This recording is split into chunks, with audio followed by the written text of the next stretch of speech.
When I think about my time at the ALRC, which was from 2004 to 2008, what I immediately remember is the people.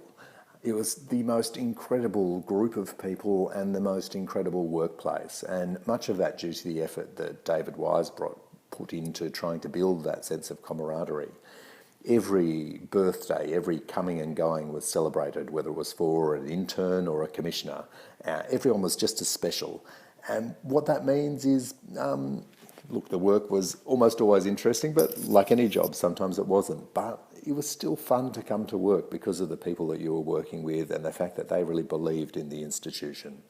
When we get together these days, it still feels like a school reunion or something, and that's a really special thing. In terms of the work, what I most remember would be the privacy inquiry. The second privacy inquiry, of course, because the ALRC has done two major inquiries into privacy in its time to date. It was massive. At some point, everybody in the Commission worked on the inquiry. At one point, I think it was our only inquiry, so every legal officer was on it. And even so, it felt like at times we were never going to finish it, and we had to almost not cut corners, but certainly really focus in on what were the most important issues, because it could have gone for a decade. It was also huge in terms of public engagement, one of our biggest in terms of the number of submissions. And I guess to boost that, one of the things we tried was a phone-in.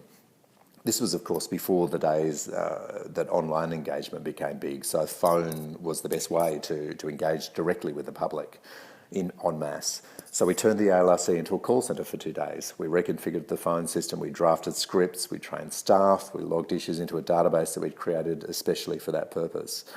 And I guess it probably didn't shift what happened in the inquiry all that much, because most people wanted to talk to us about unsolicited telemarketing calls. But it sent a really powerful message that the ALRC was open for business, that we wanted to engage with the public, and we got a phenomenal amount of media coverage in the lead up to, during and after the phone-in. And I think that's something that probably helped to raise the profile of the Commission in a way that would have helped in future inquiries. As I think about the 40th anniversary of the ALRC, it also makes me remember the 30th in 2015, which we celebrated in a number of ways. We published a book, The Promise of Law Reform, featuring articles from scholars around the world. We held a seminar on law reform, and we celebrated with a dinner, which was attended by Gough and Margaret Whitlam, at which Gough Whitlam was the featured speaker. And that was just such a special thing. It says a lot about the importance of the ALRC. The Prime Minister, who was involved in establishing the institution, was willing to come back 30 years later to talk about why it was important.